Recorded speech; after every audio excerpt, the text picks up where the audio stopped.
మీకు తెలుసా, ఈమె బడికి వెళ్ళేటప్పుడు రోజు తన బ్యాగ్లో 2 చీరలు ఎందుకు తీసుకెళ్ళేవారు?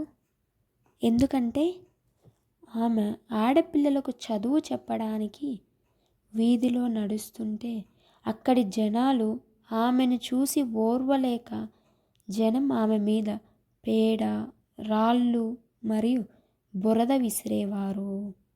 అయినా ఆమె ఆగిపోలేదు, భయపడలేదు.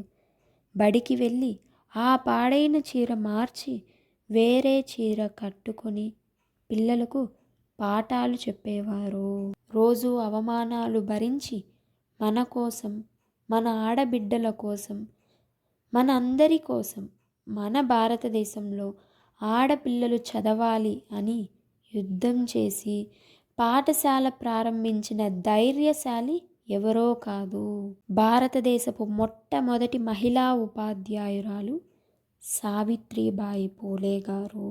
ఆమె కేవలం టీచర్ మాత్రమే కాదు, 1800లోనే సతీ సహగమనం, బాల్య వివాహాలకు వ్యతిరేకంగా పోరాడిన గ్రేట్ ఫైటర్. ఆమె మనందరికీ ఆదర్శం. అంతేకాదు, ఆ కాలంలోనే కుల వివక్షకు వ్యతిరేకంగా తన ఇంట్లోనే మంచినీటి ట్యాంకును అందరి కోసం తెరిచారు. మహిళా సాధికారతకు నిజమైన అర్థం చెప్పిన గ్రేట్ లీడర్ ఆమె. ఈరోజు ఆమె జయంతి సందర్భంగా ఆమె ధైర్యాన్ని గుర్తు చేసుకుందాం. ఆనాడు ఆమె భరించిన ఆ అవమానాలే ఈరోజు ఎంతమంది మహిళల గెలుపుకి పునాదులు.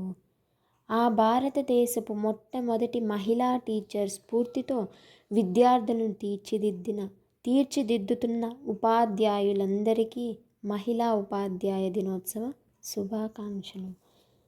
మీకు చదువు నేర్పిన గురువులను గౌరవిస్తూ కామెంట్లో జై సావిత్రిబాయి పూలే అని టైప్ చేయండి.